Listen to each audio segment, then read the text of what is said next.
Maintenant qu'ils avaient fini avec le gouverneur de la BCEAO, qu'est-ce qu'ils ont fait? Le gouverneur par intérim qui l'a remplacé,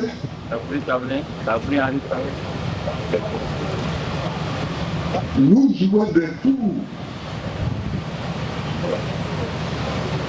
faisant en sorte que la Côte d'Ivoire n'ait pas à sa disposition les sommes d'argent dont elle a besoin. Or, quand même, la BCEAO, c'est nous. Lui et moi, c'est la Côte d'Ivoire.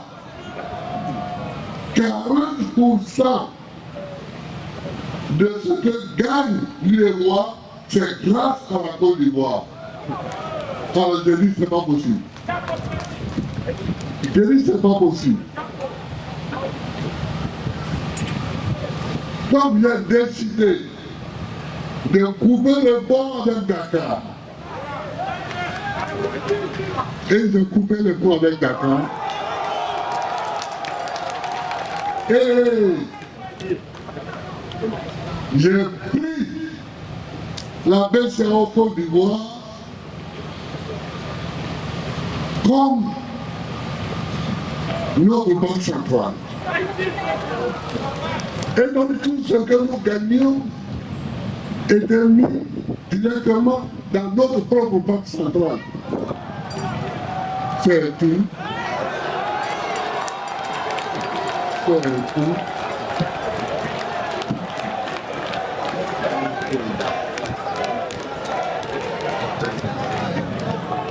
Et donc, nous avons continué à payer les fonctionnaires de la sorte. Mais ils avaient pris d'un tour dans leur sac. Un matin, nous venons au conseil des ministres, on nous apprend que la BCC a fermé, que la Société Générale des Banques a fermé, que la cible a fermé, et que les dirigeants sont partis en bateau. Comprendre. Je dis en bon, c'est comme ça. En bon, d'accord. Donc, j'ai nationalisé immédiatement ces banques-là. Surtout, j'ai nationalisé la BCC et la Société Générale.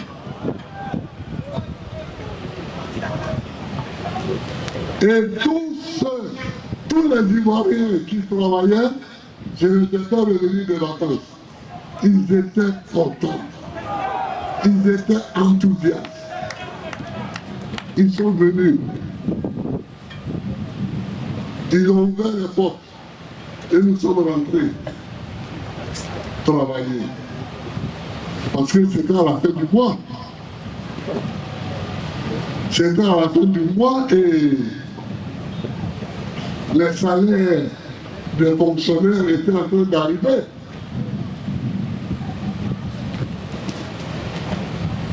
Donc j'ai nationalisé la BCC et la Société Générale. Et nous avons rétabli les salaires immédiatement. Et les fonctionnaires ont pu toucher les salaires. Quel est ce pays de chérie où quelqu'un va être loin et agir sur nous? Nous, nos salaires. Que nous gagnons à la sueur de nos fronts. C'est pas possible. C'est pas possible. Donc on appelle ça. On appelle ça.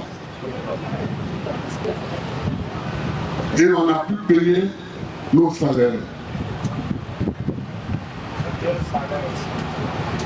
Il y a quelqu'un qui dit leurs salaires aussi.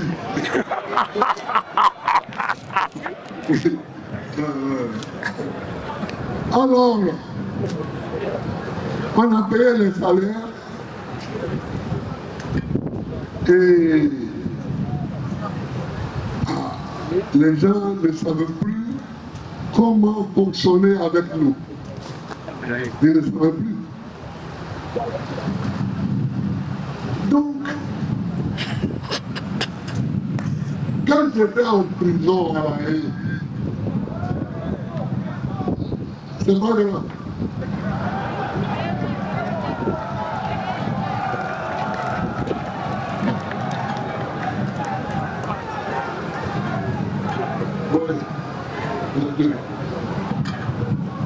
Quand j'étais en prison à La Haye, ils me font un procès ici, et puis on parle de braquage de la BCAO. Moi, Babo, braquer une banque. C'est le manger qui me manque.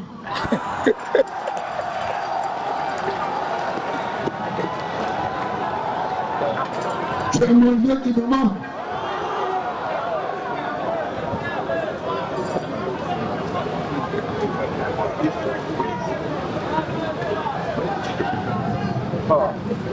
Parce qu'ils savent très bien que ce que j'ai fait là, ils ne peuvent pas le dire. Parce que s'ils veulent me reprocher quelque chose, il faut qu'ils disent Gbagbo a nationalisé 2 banques françaises en Côte d'Ivoire. Voilà. C'est ça qui est la vérité. La BCC et la Société Générale, ce sont 2 banques françaises. S'ils disent ça, c'est la vérité. Mais ils savent que les Ivoiriens vont aimer. Ils savent que les Ivoiriens vont aimer. Donc ils ne peuvent pas aimer.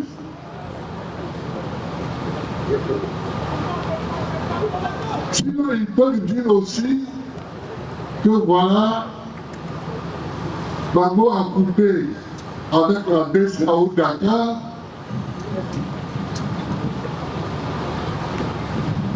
et qu'il a pris son autonomie en Côte d'Ivoire au niveau de la Banque centrale. Mais ça aussi, il ne faut pas dire ça maintenant, parce que c'est ça que l'AES est en train de faire. Et il y a beaucoup d'Africains qui veulent faire ça. Il y a beaucoup d'Africains qui veulent faire ça. Donc, ils savent que ça ne les arrange pas.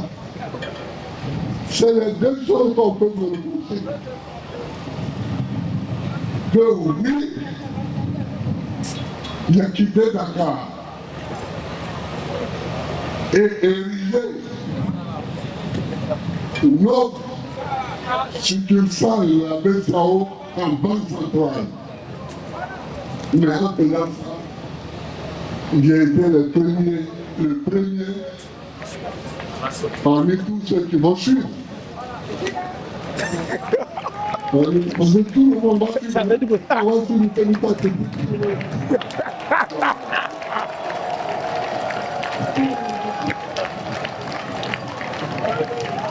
Donc ils ne peuvent pas dire ça.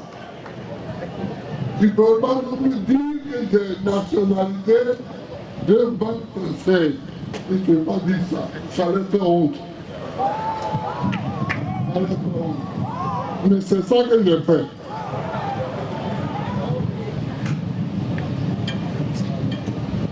Alors ils n'ont plus d'autres ressources que de m'arrêter.